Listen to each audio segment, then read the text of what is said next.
For a long time, I relied on trends for my fashion awareness. And then I moved to New York. Walking 5 blocks serves me better than any algorithm, a never-ending runway of inspiration from every aesthetic. New York sidewalks commanded the attention that the digital world could not, unfiltered, unpredictable, and unapologetic.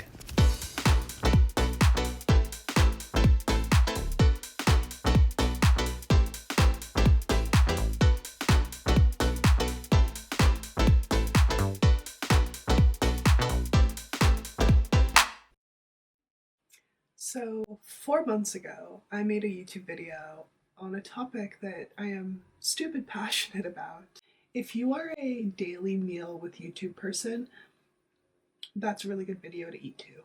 It's like 15 minutes long, no ads because who am I? Anyways, I promised 10,000 people a video series on sustainable style evolution, and immediately after took a hiatus. So there's always been a conversation about trends since, the inception of fashion, but it's taken a back burner for me for a long time now, at least for me when it comes to my style. Part of that having moved here, part of that having less of a fuck about everything in all aspects of life as I'm getting older. Also reading and educating myself on consumption, and with all that in mind, having a pretty significant perspective shift. But I find myself as of right now being truly inspired by designers and tastemakers like Matthew Blazy, like Simon Paul Jacquemus, which obviously those designers are more than trendy, they're actually influencing mainstream fashion.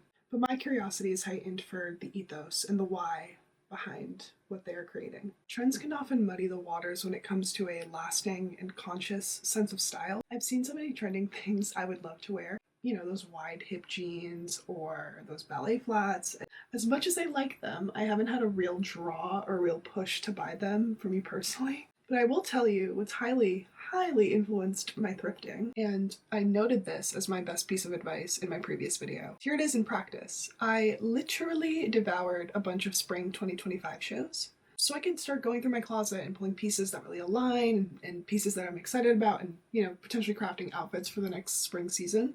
It's really helped me, take inventory, and a lot of stuff that I saw, I already have. It's helped me create, and I'm pointing this, me, give credit to me. Just kidding, but actually I'm not. A thrift watch list, and this is really just the synthesis of repeating colors, patterns, textures, motifs that I saw throughout all of the designers throughout the season. And the irony of it all is that yes, ultimately, what is on this list will eventually become trends. Just like that Miranda Priestly monologue about cerulean sweaters, right? What I've pulled here will very likely inform what's coming down the fashion pipeline. Now, faster than ever, because we know the fast fashion world we live in today, Miranda Priestly knows a world without Shein and Temu.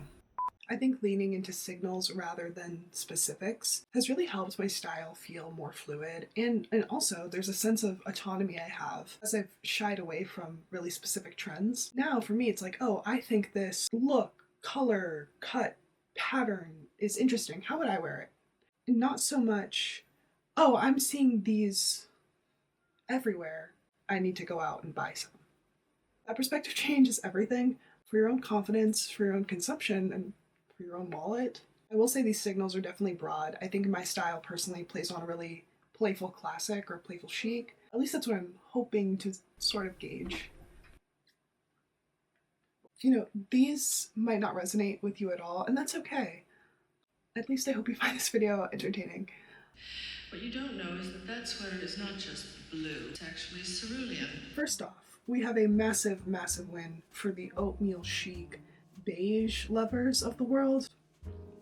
The designers really played with beige this season, and what I mean by that is the color beige is not just coming down the runway plainly, it's always accompanied by some form of texture, form, and layering, and thank you to Max Mara, Dries Van Noten. It was so surprising to see so much beige, but what a treat, because that's mostly what I own.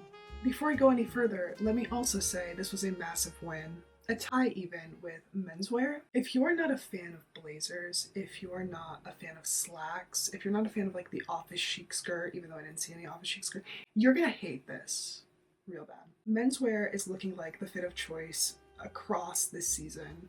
look at Acne Studios, look at Chanel, especially Yves Saint Laurent. Anthony Beccarello had this tribute to Yves, and I saw so many tall Lady Laurents come down the runway. Hey, who was gonna tell me? I'm 5'10". I would have made myself available. I can wear the shit out of a blazer and a pantsuit. So just flagging for next time. If you find yourself asking like, wait, Sarah, do you mean like pastel colored blazers like Target, Old Navy ad? No. I want you to close your eyes and think of all the beautiful, vibrant spring colors. And yeah, think of that and then throw it out the window. Of course, like vibrant colors are always going to be in season. But this spring 2025, especially within the menswear, everything had a very autumnal approach. And sticking to neutral, earthy colors for spring won't be a bad idea. We'll be dressing like we are for fall, except it's not pitch black, dark, and cold by 4 p.m. Again, I think we're up right now, you guys. Don't pack away any of your flannels. Trust me. I saw a lot of layering of different flannels and plaid elements courtesy of Bottega Veneta, Acne Studios. I found this so interesting. When I think about a spring pattern or motif that isn't florals, if not florals, I usually think of a Ralph Lauren, like nice little striped top. And while we're on the topic, who the fuck went around convincing full Americans that it's Ralph Lauren?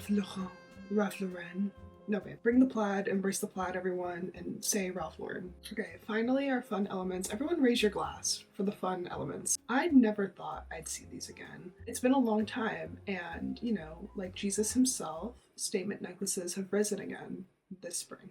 I won't lie to you guys, nothing can make me hate this. I am so here for it, and slowly statement necklaces have come back to us. I've shied away from statement necklaces for so long because I would look at them and I'd be like, oh wow, that's really chic for like my mom or my titia. Like, you know what I mean? I've been itching to embrace some maximalism, albeit, you know, color or patterns. I think this is my way in, slowly but surely. And finally, the standout color of the season, in my opinion, a nice earthy or emerald green. Again, a nod to our autumnal approach, but it was so cool to see houses like Gucci, Elisab, Yves Saint Laurent bring this color to take on a new life this season. So yeah, I hope that this video is a nice departure from talking about sambas and low-cut jeans and baby tees and bows, all of which I love and have. Actually, I don't have sambas. I don't know if I have bows. I think I have low-cut jeans. No. Do I have low-cut jeans? I have high-cut jeans. I'm very tall, so I don't know if I can do the low-cut. It's a long torso. Anyways. Do I have baby teeth? I'm on the hunt for a baby, like a, yeah, I don't have any of those, but okay, you know what really got me? Onitsuka tigers. I have my eye on them. That's actually the trend that might get me, because I'm such a sneaker girl. But let me say this. All of y'all cannot possibly be killing Bill. No, not like this. Not like this.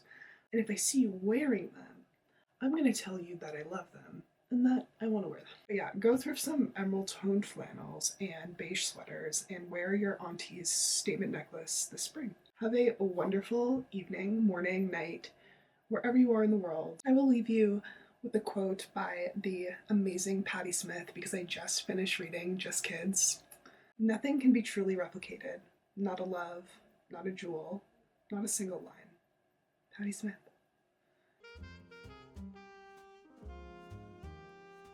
Okay, the standout look for me was probably Yves Saint Laurent. This beautiful model has like a slick back bun and like Secret Service shades. She comes down the runway wearing this gorgeous illuminating dress with hues of green and gold, and it's paired with this like badass jacket and a proper statement necklace. It was so dreamy. There was another one from Balmain. This look was so bloody gorgeous.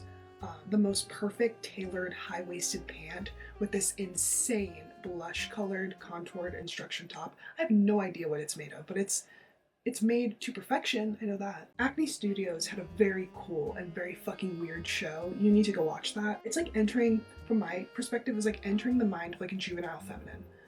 Everything from the set design to the sound design to the hair and the makeup and the facial expressions and just the way the models presented down the runway. It's a must watch, and it made me think of that SpongeBob episode.